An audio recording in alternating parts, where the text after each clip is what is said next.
എന്റെ അവസ്ഥ എന്താവും? ഇതൊന്ന് പറഞ്ഞു തരുമോ? ഗാഥ, എന്നെ വെറുതെ ദേഷ്യം പിടിപ്പിക്കരുത്. കൃഷ്ണയോട് കാര്യങ്ങൾ മുഴുവൻ നമ്മൾ വ്യക്തമായിട്ട് സംസാരിച്ചിട്ടുള്ളതാണ്. അതിനെ അവള് മാറ്റം വരുത്തിയ? സംഭവിച്ചതൊക്കെ സംഭവിച്ചു. നവീൻ അവള് വിട്ടുതരില്ലെന്ന് മമ്മി എന്നോട് പറയും. അത്രയല്ലേ ഉള്ളൂ.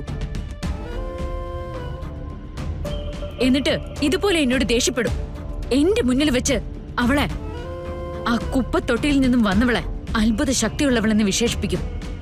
മമ്മിക്ക് ഒരു പ്രശ്നവുമില്ല, പക്ഷേ എനിക്ക് പ്രശ്നമുണ്ട്. ഇതെങ്ങനെയാ മറികടക്കേണ്ടതെന്ന് എനിക്ക് നന്നായിട്ട് അറിയാം. അതിനെനിക്ക് മമ്മിയുടെ ഒരു സഹായവും ആവശ്യമില്ല. ഗാഥമോളെ, ഞാൻ പറയുന്നൊന്ന് കേക്ക്. കേക്കില്ല. ഈ കാര്യത്തിൽ മമ്മി പറയുന്ന ഒരു വാക്കും ഞാൻ കേക്കില്ല. എന്റെ ലൈഫ് ഞാൻ തന്നെ പൊരുതി നേടിയെടുക്കണമെന്ന് ഇപ്പൊ എനിക്ക് മനസ്സിലായി. അത് ഞാൻ ചെയ്തോളാം.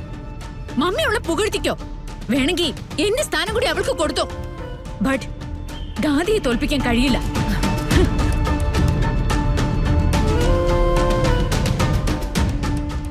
എന്ത് പറഞ്ഞ ഞാൻ അവളെ മനസ്സിലാക്കേണ്ടത്? ഇറങ്ങി പുറപ്പെടുന്നത് കൃഷ്ണയ്ക്ക് നേർക്കാണെങ്കിലും കാത്തിരിക്കുന്ന വലിയ ദുരന്തങ്ങളല്ലേ. ഇത് മനസ്സിലാക്കാനുള്ള ബോധം കൂടി ഇല്ലെങ്കിൽ എന്താ ചെയ്യാ? മാം, തൽക്കാലം ചെയ്തു പോയ തെറ്റ് മറികടക്കാൻ വേണ്ടി ഗാഥ മാഡം അങ്ങനെ പറയുന്നതാവും. എനിക്ക് മടുത്തു സിനി, എനിക്ക് ശരിക്കും മടുത്തു. എത്ര നാളെന്ന് വെച്ചാ ഈ വേവുന്ന തീയിൽ ഞാനിങ്ങനെ നിൽക്കുന്നത്. ഏതെങ്കിലും വിധത്തിൽ ഇതെല്ലാം കൂടെ ഒന്ന് അവസാനിച്ചാ മതിയായിരുന്നു.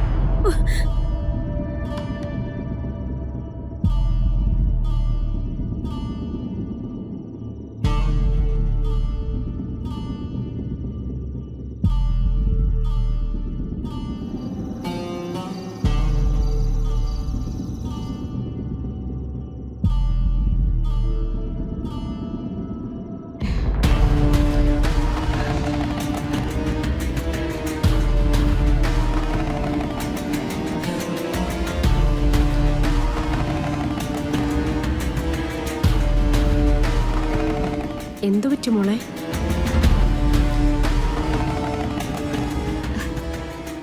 ഒന്നുമില്ലമ്മേ.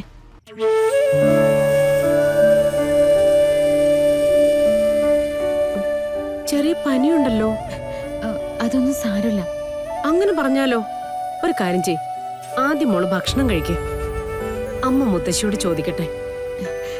എനിക്ക് ഭക്ഷണമൊന്നും വേണ്ടമ്മേ. എനിക്ക് വല്ലാത്തൊരു തലവേദന പോലെ. കുറച്ചൊന്ന് ഉറങ്ങിയാൽ മതി.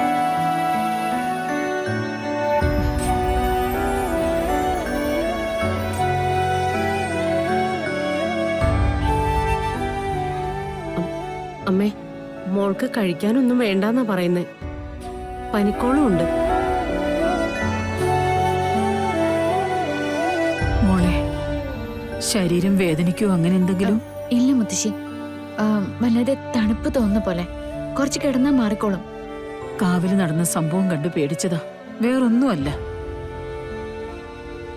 അമ്മേ, ഡോക്ടറെ വിളിക്കാൻ പറ്റോ? വ്രതം നടക്കുന്നതിനിടയിൽ ഇതൊക്കെ സ്വാഭാവികമായിട്ടുണ്ടാവും. അങ്ങനെ വന്നാലും പ്രാർത്ഥനയും പൂജയുമായിട്ട് മുന്നോട്ട് പോകണമെന്നാ പൂജാരി പറഞ്ഞിരിക്കുന്നത്. പിന്നെ മോക്കൊട്ടും വയ്യെങ്കില് ഞാൻ കുറച്ചേരം കിടക്കട്ടെ, അപ്പൊ ശരിയായിക്കോളും. എന്നാ മോള് കിടന്നു.